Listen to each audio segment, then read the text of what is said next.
des moments difficiles. L'équation que nous allons développer ce matin est simple. Je marche avec Jésus. Je me ressource au Torah. Et je marche la tête haute. Je vais reprendre. Je marche avec Jésus.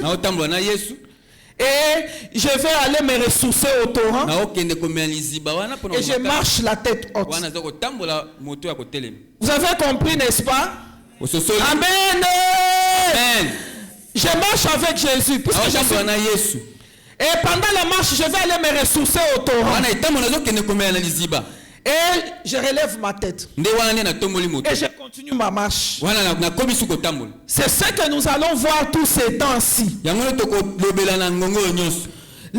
ne vont pas m'arrêter. L'abondance aussi ne va pas m'arrêter. Vous avez bien aimé, nous avons remarqué que quelqu'un peut être en train de passer des moments difficiles.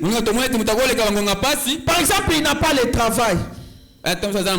Lorsqu'il trouve du travail, il s'achète une voiture, construit la maison, il fait des voyages, et puis il abandonne la foi. Il n'a pas le temps.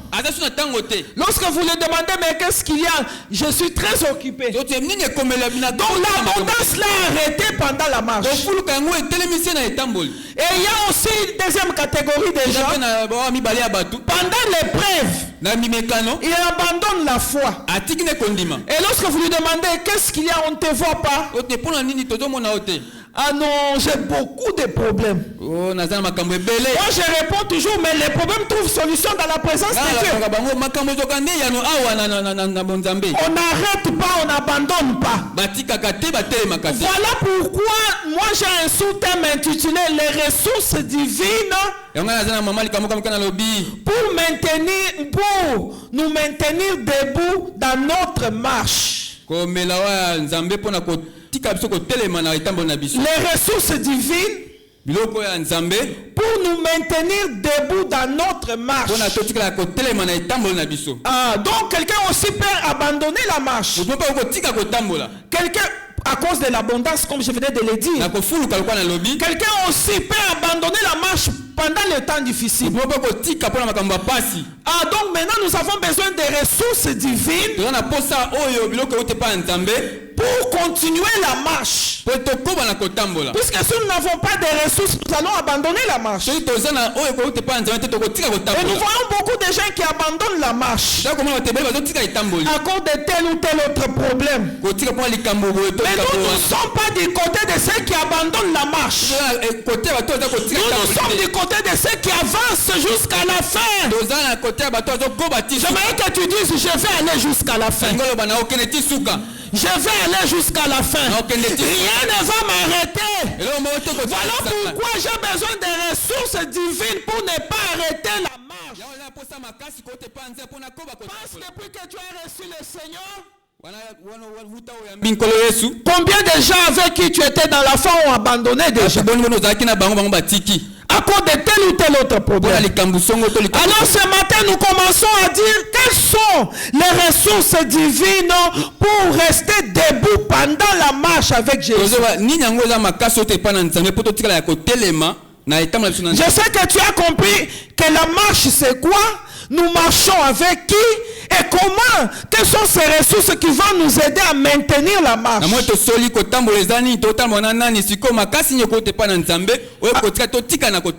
Apocalypse 16, 15. Apocalypse 16, 15. Tu peux lire au Kotangango.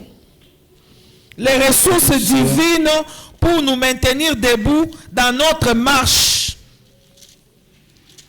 Dans notre marche avec Jésus, bien sûr. Apocalypse 16, 15. Voici, je viens comme un voleur, et heureux celui qui veille et qui garde ce vêtement, afin qu'il ne marche pas nu et qu'on ne voie pas sa honte. Merci mon frère. Donc, si tu n'as pas ces ressources divines, Tu peux abandonner la marche. Ah non, la marche, j'ai longtemps marché avec Dieu. J'ai entendu quelqu'un me dire, non, moi je ne prie plus. Lorsque je pars à l'église, je m'assois seulement. Et puis je rentre seulement, puisque je ne vois pas ce que je vais dire encore à Dieu. Puisque je lui ai déjà tout dit. La première ressource du vide, c'est la présence de Dieu lui-même. Dieu qui est omniprésent. Nous avons besoin de lui partout et pour tout. La présence de Dieu dans ma vie va m'aider à avancer, à marcher avec lui. Parce que la présence de Dieu me fortifie. La présence de Dieu me bénit. La présence de Dieu me transforme. La présence de Dieu m'ouvre des portes qui sont bloquées.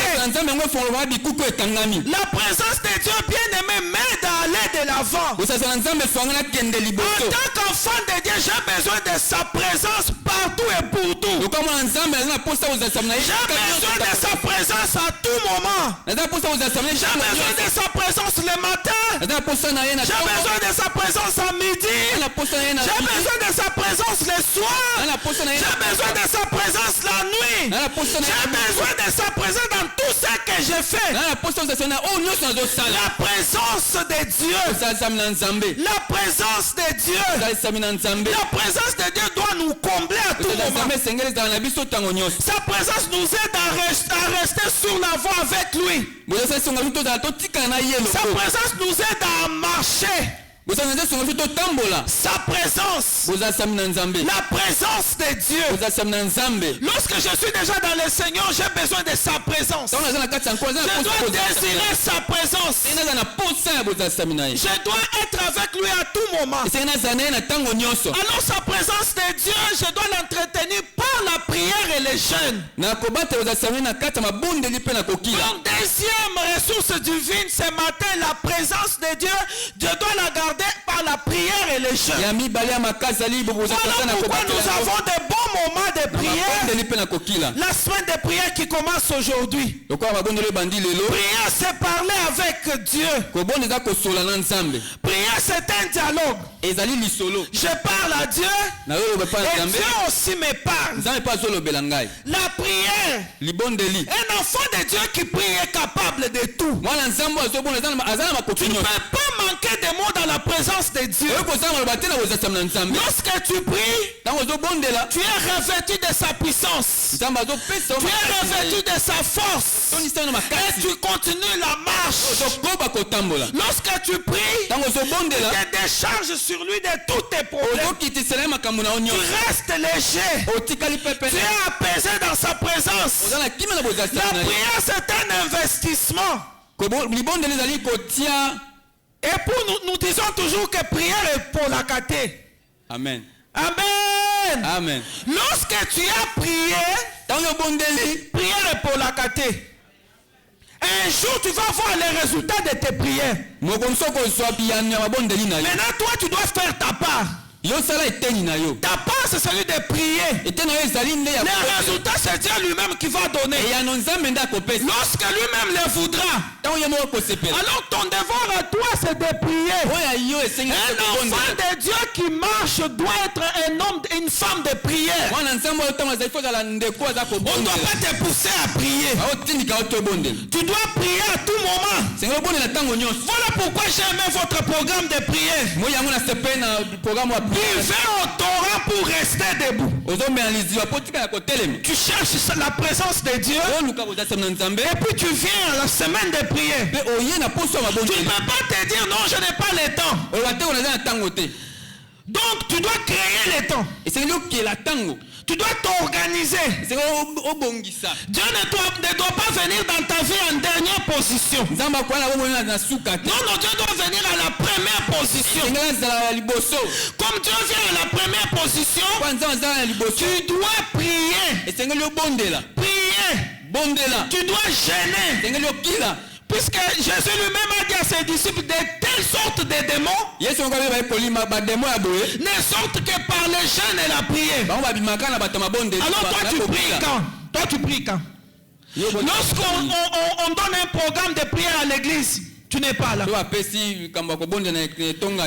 lorsque tu es là, tu n'as pas de mots à dire à Dieu.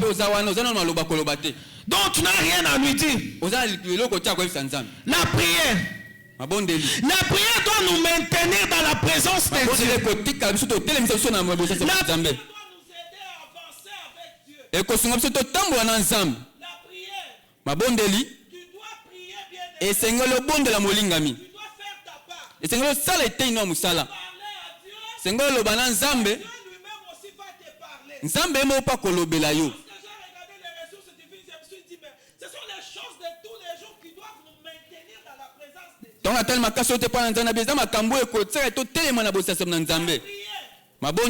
La première intercession pour ta vie, c'est toi-même.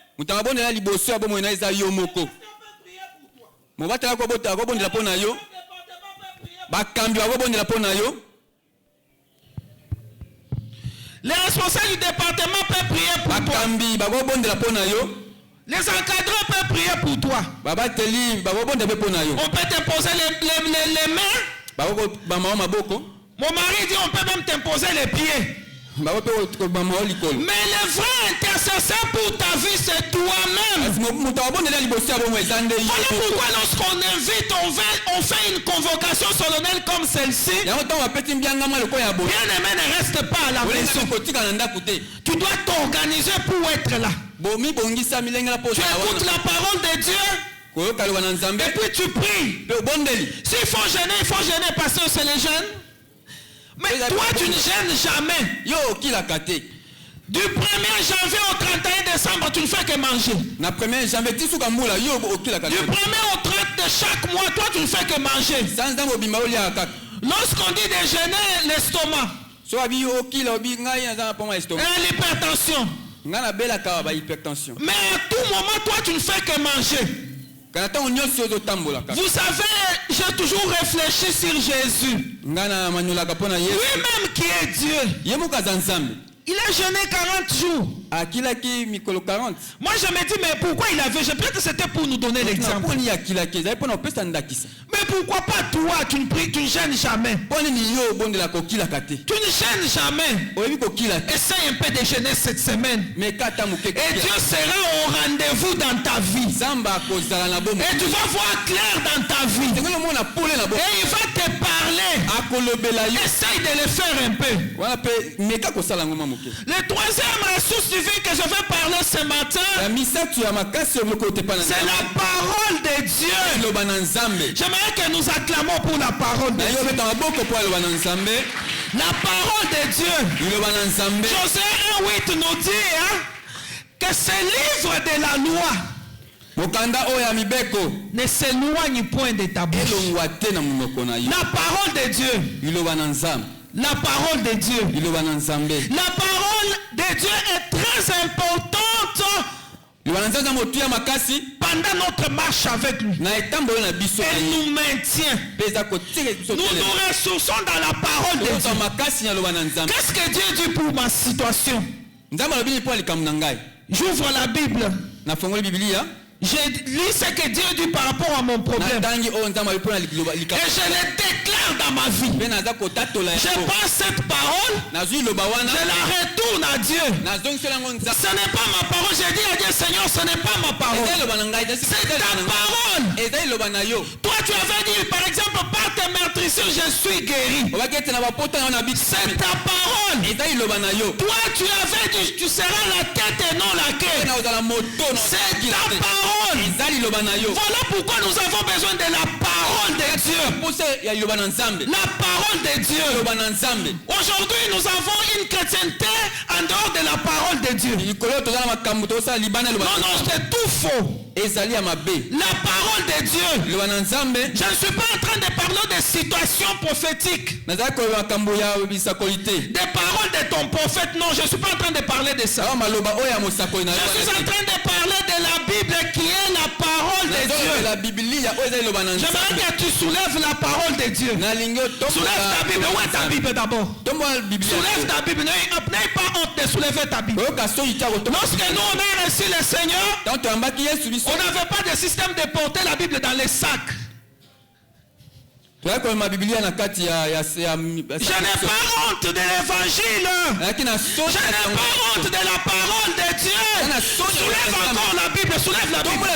Soulève la Bible. Où est ta Bible? Je ne suis pas en train de parler de la parole de Dieu dans les téléphones, de la Bible dans les téléphones. Je ne suis pas contre la Bible dans les téléphones. Mais la Bible dans les téléphones, ça nous aide, par exemple, pendant les voyages. Je suis en train de parler de la Bible ici, la parole de Dieu. Soulève encore la parole de la Bible. Dans notre église, le pasteur nous dit que tout geste dans la présence de Dieu nous libère. Tout geste dans la présence de Dieu nous touche. Bouge ta Bible comme ça. Ta Bible, la parole de Dieu. La parole de Dieu. Si tu n'as pas cette Bible écrite, je te conseille de l'acheter. Tu dois avoir une histoire personnelle avec ta Bible. Une histoire personnelle avec ta Bible. Je te décourage d'être le chrétien actuel qui ne lit jamais la Bible. Comment tu vas connaître Dieu? Comment tu vas découvrir la personne avec qui tu marches? Au moment où tu ne lis pas la Bible. La Bible, c'est la parole de Dieu. Les chrétiens actuels ne méditent pas la Bible. Les chrétiens actuels restent en train de suivre les citations prophétiques et de dire yes. Et lorsqu'on dit, on lit la parole de Dieu, il ne dit pas yes. Voilà pourquoi nous, chez nous, nous lisons la parole de Dieu debout. Parce que la parole de Dieu, c'est Dieu lui-même. Nous acclamons très fort pour la parole de Dieu. Il n'y a pas une prophétie au-dessus de la Bible. Il n'y a pas une prophétie qui dépasse la Bible. La Bible, c'est la vraie prophétie. Si tu as une prophétie qui est en dehors de la Bible, ce n'est pas une vraie prophétie. La prophétie doit aller en accord avec les écrits, la Bible, la parole de Dieu. La Bible est la parole de Dieu. J'aimerais nous donner que nous puissions faire un exercice. Même le fait que tu ouvres pour chercher un livre dans la Bible te touche et te guérit. Tiens ta Bible entre les mains pour ceux qui ont leur Bible. Cherchons Actes des Apôtres. Et feuillette les feuilles. Tu vois le bruit des feuilles? Actes des Apôtres. Cherche Actes des Apôtres. Tu entends le bruit des feuilles là? Lorsque tu as un problème et tu te mets à chercher un livre dans la Bible pour lire la parole de Dieu, même le bruit des feuilles là te donne déjà la solution à ton problème. Soulève encore ta Bible. Je n'ai pas honte de transporter ma Bible. La parole de Dieu, ressource divine pour me maintenir dans la marche. La parole de Dieu. Oh bien-aimé, lis la Bible. Médite la Bible. Ça, ce n'est pas la Bible, ma Bible de mes moments de prière. Ça, non. J'ai ma Bible depuis longtemps. Avant même que je ne me marie, 20 ans avant. Dans cette Bible-là, lorsqu'on me dit par exemple, cherche, il boit au torrent pendant la marche. Directement, je retrouve ça même. Donc, je retrouve ça chercher longtemps. J'ai une histoire avec cette Bible-là. J'ai des traces de larmes dans cette Bible-là. Mes moments de pleurs, ma tête dans ma Bible. A laissé des dessins dans cette Bible-là. Vous voyez que c'est déjà beaucoup d'années passées, non? J'aime tellement ma Bible là, je l'ai toujours. Lorsque j'ai mes moments de prière seul dans la maison, Bible dans la tablette, je mets à côté.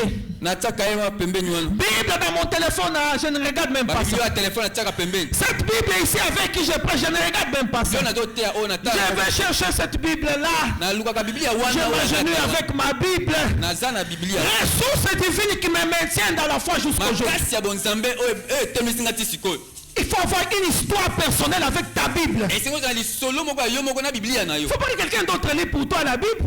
Toi, tu ne peux pas lire la Bible. Il y a des situations où je me lève, je prends ma Bible là. Je commence à lire en haute voix dans ma chambre. Je lis vraiment en haute voix en train de marcher, en train de déclarer. Je dis Seigneur, c'est ta parole, ce n'est pas ma parole. C'est ta parole, ce n'est pas ma parole. C'est ta parole. Et demain, j'ai la solution. La parole de Dieu.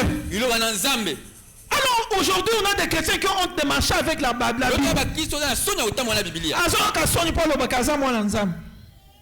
Tu préfères bien tenir un joli sac, tenir un iPhone, la tête haute. Ce n'est pas la vraie tête haute. La vraie tête haute, c'est avec la Bible. La parole de Dieu. La Bible bien-aimée.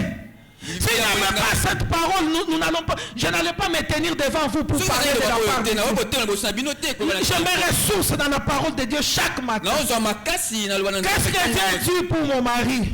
Qu'est-ce que Dieu dit pour mon mari? Qu'est-ce que Dieu a dit pour mes enfants? Qu'est-ce que Dieu dit pour mon église? Qu'est-ce que Dieu est en train de dire pour notre département? Qu'est-ce que Dieu est en train de dire pour mon travail? Qu'est-ce que Dieu dit pour mes affaires? Qu'est-ce que Dieu est en train de dire pour mes enfants? La Bible, la parole de Dieu. J'aimerais te dire de lire la Bible, bien-aimé. La Bible bien-aimée. Ne te contente pas des fausses prophéties de ton prophète. La Bible. La parole de Dieu. La vraie ressource divine qui nous maintient pendant la marche. Nous allons nous ressourcer chaque matin au travers de la parole de Dieu. Dans la parole de Dieu. La Bible. La parole de Dieu. J'aimerais que tu acclames la Bible. Qui est la parole de Dieu. Lorsque tu rentres à la maison, tu n'as pas la Bible, bien-aimé. Je te prie d'acheter la Bible. Pour nous les mamans, cette fois-ci n'achète pas les câbles. Mon frère, le téléphone que tu as là, ça va déjà. Achète la Bible. Tu peux même acheter le lecteur de la Bible. Chaque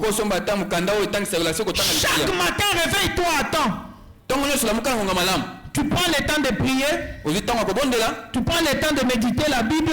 Et tu as une parole qui te ressource pour toute la journée. Vous savez,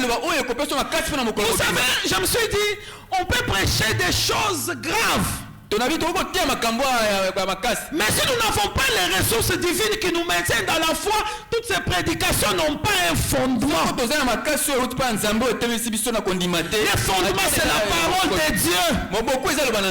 On se souvient aujourd'hui des paroles que nous avons reçues et soulignées dans la Bible de plus de 25 ans déjà passés. Oh, Dieu m'avait dit. J'avais souligné ça. Et cette parole est en train de se réaliser aujourd'hui. Bien-aimé, la parole de Dieu. Acclame la Bible, la parole de Dieu. Jésus, nous t'aimons. Jésus, nous t'aimons. La parole de Dieu a le pouvoir de fermer et d'ouvrir dans ta vie. La parole de Dieu est oui et amen. Maintenant, si tu ne lis pas la parole de Dieu, bon, comment tu vas marcher avec lui? Vous savez, des fois, on assiste aux chrétiens, il peut tout faire danser.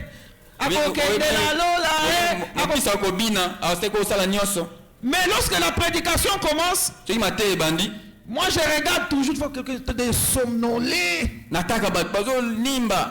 Et il somnole pas une bonne position. Somnole jusqu'à la fin de la prédication. Tu n'as pas compris. La parole de Dieu. J'écoute la prédication. Je suis en train de suivre les références qu'on donne. Je suis en train de prendre les notes. Lorsque j'arrive à la maison, j'ai un temps libre. Je revois les versets. Il faut au Torah pendant la marche. Je me pose la question. Dans ma marche, où est le côté où j'ai le temps difficile? Et qu'est-ce que la parole de Dieu m'a dit aujourd'hui? Je dois boire au Torah pour rester debout. Et j'insiste pour la parole de Dieu bien-aimé. Je ne suis pas en train de parler de toutes les prédications multiples que nous avons dans les réseaux sociaux aujourd'hui. Je ne suis pas en train de parler si c'est de quel prophète là qui t'a prophétisé sur les réseaux sociaux. De ta relation personnelle avec la parole de Dieu. Prophétise toi-même sur ta vie avec la parole de Dieu. Prophétise toi-même. Mes enfants seront disciples de l'Éternel. C'est écrit dans la Bible, non? Alors lorsqu'un prophète vient me dire, maman, je n'ai pas peur. Puisque c'est Dieu déjà qui a dit, mes enfants sont disciples, ils sont bénis. Je n'ai pas peur. Ce sont des choses que je suis en train de déclarer moi-même chaque jour. La Bible est la parole de Dieu. J'aimerais parler de l'autre ressource divine ce matin. J'avais prévu de parler ça, même demain ou mardi, mais je parle de ça aujourd'hui. L'autre ressource divine, c'est l'œuvre de la croix.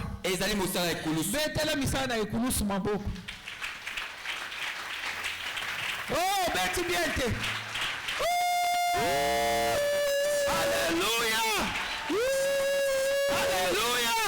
Amen. Amen. Il a écrasé la tête du serpent. Amen. Il a écrasé la tête du serpent. Il a écrasé la tête du serpent. À la croix. Vous savez, notre chrétienté actuelle est bougée par les combats. Les combats.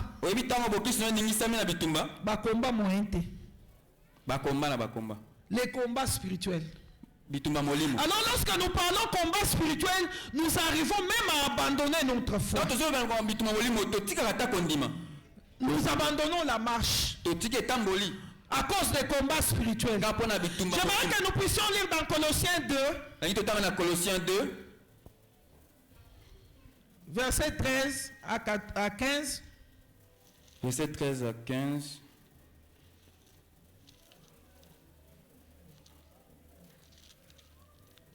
Colossiens 2, verset 13 à 15, au nom de Jésus.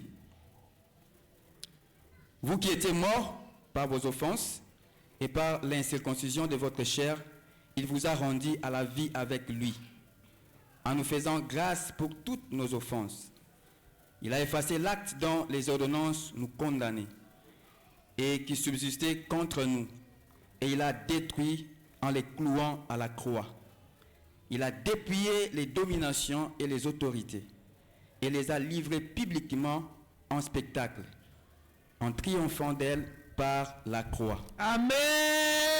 Amen. L'œuvre de la croix. L'œuvre de la croix, c'est une ressource divine que nous ne pouvons pas négliger dans notre marche. C'est au bas de la croix que nous trouvons la force de continuer la marche. Que nous avons la victoire de continuer la marche. Le verset 14 nous dit, verset 14, il a effacé l'acte dont les ordonnances nous condamnaient. Aujourd'hui, nous abandonnons la foi. Quelqu'un a abandonné la foi puisqu'il y a beaucoup de sorcellerie dans sa famille. Oh non, puisque mon papa est occulte. Et puis dans d'autres maisons, il y a des gens qui sont venus au village, les sorciers. Il n'y a pas moyen de prier. Je suis en train d'aller chercher les combats. Les combats spirituels, je vais les prier là où il y a maintenant, il y a aussi notre ouvrier qui a quitté puisque on lui a dit qu'on a bloqué ton mariage. Il faut aller là où il y a les combats spirituels. Mais nous oublions souvent que nous avons la victoire par la croix de Jésus. Le verset 14 nous dit il a effacé l'acte dont les ordonnances nous condamnaient. Tu dois d'abord savoir qu'est-ce qui t'est condamné. Alors je suis en train de te parler ce matin. Il faut mettre la liste. Qu'est-ce qui me condamne? Les péchés, par exemple, peuvent te condamner. Tu tombes toujours dans l'impudicité, toujours. Tu es toujours dans l'ivrognerie, par exemple, on t'a condamné à la pauvreté. Par exemple, c'est le célibat. Par exemple, c'est la mort. Mais le verset nous dit qu'il a effacé. Maintenant, vous comprenez qu'au début, je vous ai expliqué que la marche, c'est la marche avec Jésus. Celui qui est allé à la croix ici, c'est qui? C'est Jésus. Celui qui a effacé, c'est qui? C'est qui? Celui avec qui tu marches, c'est qui? Lorsque lui, il a effacé, toi, tu as encore quelque chose? J'aimerais que tu fasses comme ça, il a effacé. Crie très fort, il a effacé. L'acte dont les ordonnances me condamnaient, il a effacé. Il a effacé. J'aimerais vous donner mon témoignage. Je suis l'aîné des filles. Je viens après un garçon. La mort précoce est venue frapper la famille. La mort précoce. La mort précoce, donc la mort prématurée. Tel est décédé. Tel autre est décédé. Celle qui venait après moi, on l'a dotée samedi, elle est décédée un jeudi. Jusqu'aujourd'hui, sa belle famille n'est pas venue prendre la dot. On a dit nous sommes des sorciers et tout. J'ai quitté l'intérieur, je suis venu ici. Déjà dans le Seigneur. Un jour, je suis dans la prière, l'esprit me transporte. Voilà pourquoi, bien-aimé, tu dois prier. Dieu est capable de te parler sur tes problèmes. Jusqu'à dans la maison de mon oncle, le grand frère de notre papa. Jusqu'à dans sa chambre à coucher, c'est une maison que je connais bien. Jusqu'en dessous du lit. Je vois là-bas une marmite en argile. Et un papier duplicateur dedans avec les noms des gens. Les gens qui sont déjà morts, on a écrit OK. Et mon nom vient juste après les gens qui sont décédés, après ma soeur. Et quelqu'un me dit, prends ce papier-là, efface ton nom. Je vais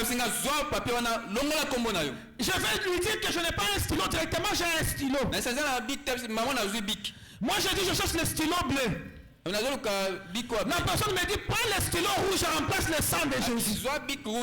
Efface ton nom. Toujours dans mon rêve, j'efface mon nom. Je sors de cette pièce-là. Je suis dans mon lit. Je me mets à prier. J'efface mon nom sur cette liste-là.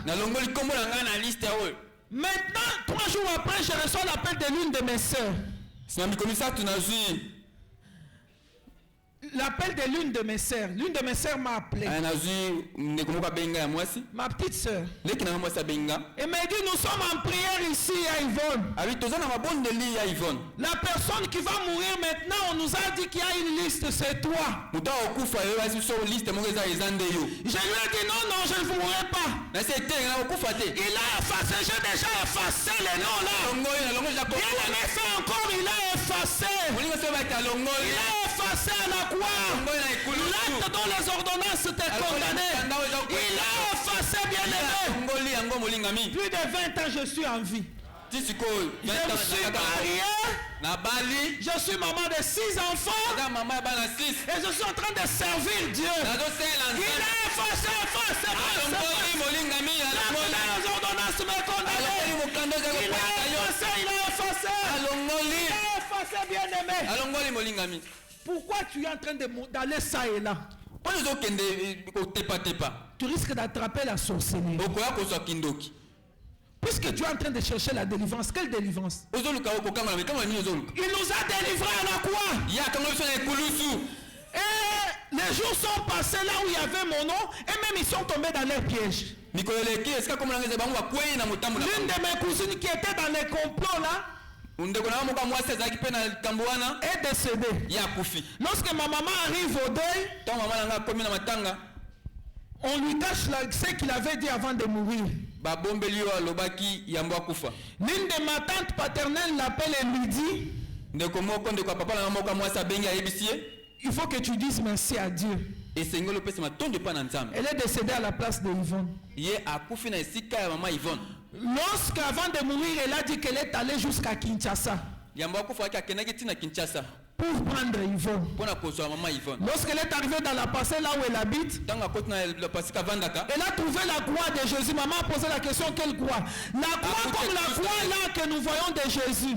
Et lorsqu'elle est arrivée pour dépasser là, il y avait la croix, elle n'est pas passée. Lorsqu'elle a regardé à l'intérieur là-bas, elle a vu que Yvonne était dans le feu. Lorsqu'elle est rentrée, elle est décédée. Il a effacé, bien-aimé. Il a effacé l'acte de les ordonnances nous condamner. Et la mort s'est arrêtée dans ma vie. La mort s'est arrêtée dans ma famille. Même s'ils ont changé les stratégies. Je me suis marié. Je n'ai pas eu de grossesse facile. J'accouche entre la vie et la mort. Je peux porter la grossesse lorsque j'arrive à 7 mois, c'est l'hypertension. Ma 3e fille, j'étais même parti. De 9h du matin, j'ai ouvert mes yeux à 22h. J'ai dit à Dieu que tu as effacé l'acte de la mort. Je pensais que Jésus a fait. Je l'applique dans ma vie. Je fais seulement ça. Tu as effacé Jésus. Moi je dois vivre. Je proclame la vie. Je proclame la vie. Je proclame la vie. Je me lève contre la mort. Je proclame la vie. Dans le nom puissant de Jésus. Dans le nom puissant de Jésus. Et je continue la marche. Sans la croix, tu ne sauras pas marcher. Les sorciers vont, hein? Les marabouts, hein? Tu es à leur merci. L'œuvre de la croix. Tu dois intérioriser l'œuvre de la croix. Tu dois marcher l'œuvre de la croix. Et je relève la tête à cause de l'œuvre de la croix. Que les combats viennent du sud, que les combats viennent du nord. Il est effacé l'acte dans les ordonnances nous condamnés, bien-aimés. Oh Jésus, merci. Amen. Même si on a dit, donc la mort m'a poursuivi partout. Et même il commence à se chamailler. Non, je n'ai pas encore terminé ma mission. Est-ce que si j'étais parti, j'allais prêcher ici, hein? Comme Dieu savait que j'allais prêcher ici, il m'a gardé. Voilà pourquoi dans la marche avec Dieu, tu dois lire la parole de Dieu. Peut-être que tu as l'habitude de lire ces versets. Mais tu n'as pas appliqué ça dans ta vie. Vois d'abord de quel côté tu peux appliquer pour effacer. Nous allons effacer aujourd'hui, nous allons effacer demain, nous allons effacer mardi. Toute la semaine, nous allons effacer. Merci Jésus. J'aime ça. C'est une chose que moi-même j'ai vécu. Bien aimé, moi lorsque j'ai pris, on dit l'œuvre de la croix. Même si je suis très fatigué, justement je suis debout. Acclame l'œuvre de la croix. J'acclame de toutes mes forces. C'est pour cela que j'ai vu. Je vis à cause de l'œuvre de la croix. Enfant de Dieu ne te promène pas par par-ci, par-là. À la recherche, je sais si de quoi là, de délivrance entre guillemets. À la quoi tout est accompli pour toi. Qu'est-ce que tu cherches? Le verset 15 nous dit, hein, verset 15, il a dépouillé les dominations. Les sorciers de ta famille les a dépouillés. Les sorciers du quartier, il les a dépouillés. Les sorciers contre Maranatha, il les a dépouillés. Les autorités.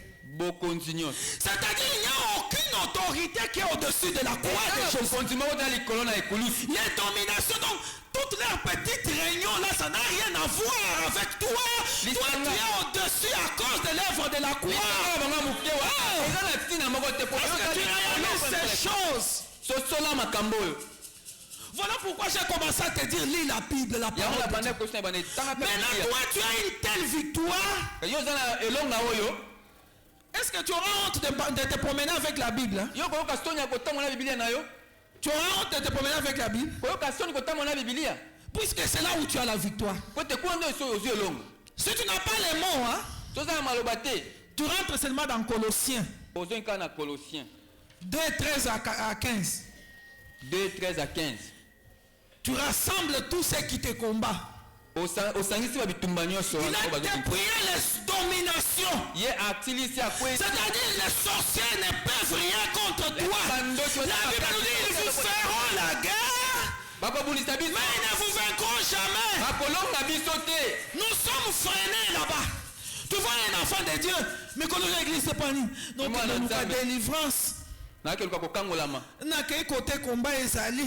Qu'est-ce qu'il y a? Tu as l'œuvre de la croix. Qu'est-ce qu'il y a? Pourquoi tu as peur? Laisse-les essayer. Il va trouver la victoire de la croix.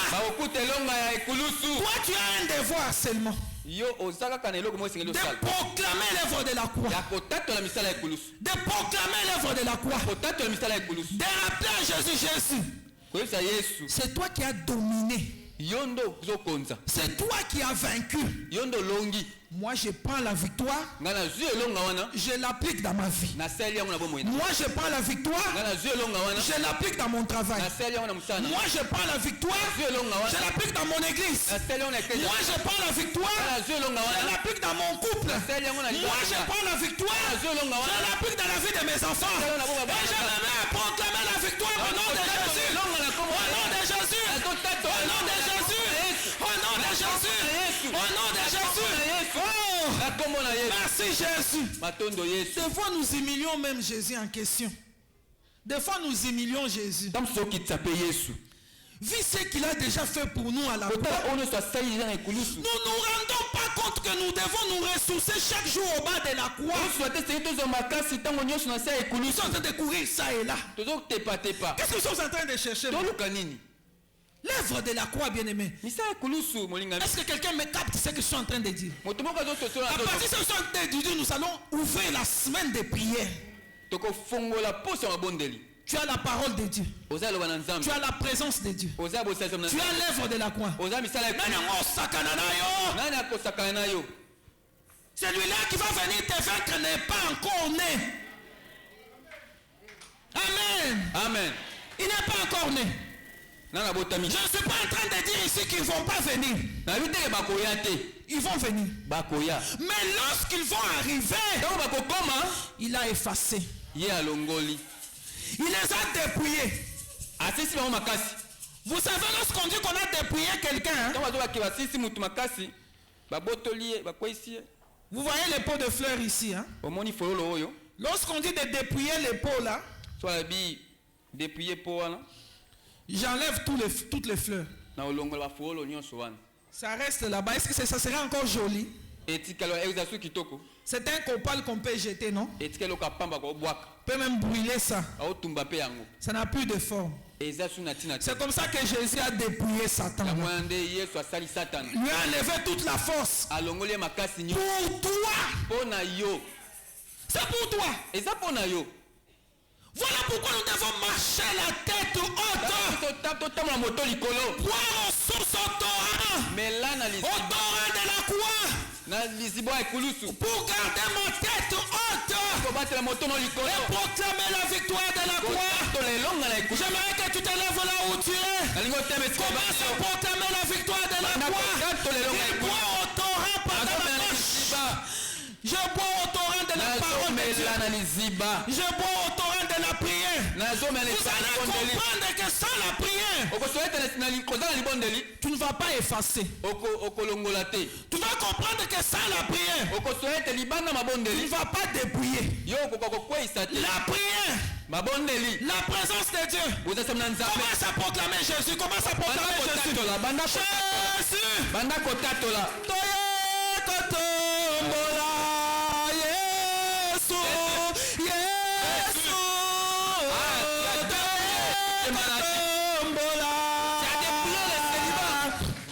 Alléluia.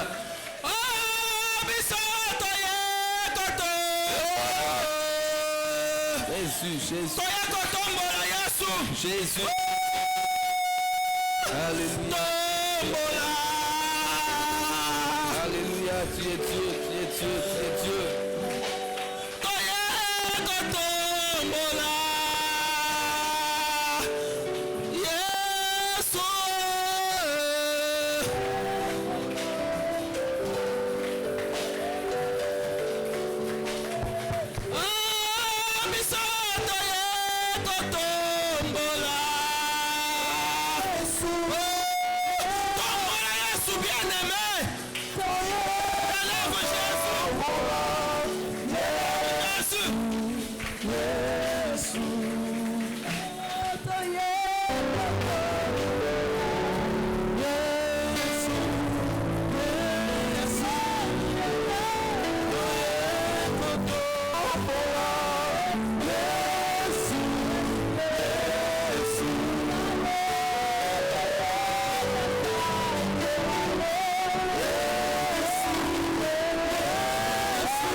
Est-ce qu'il y a des nouveaux venus ce matin? Il y a des bien-aimés qui sont là pour la toute première fois. Pouvez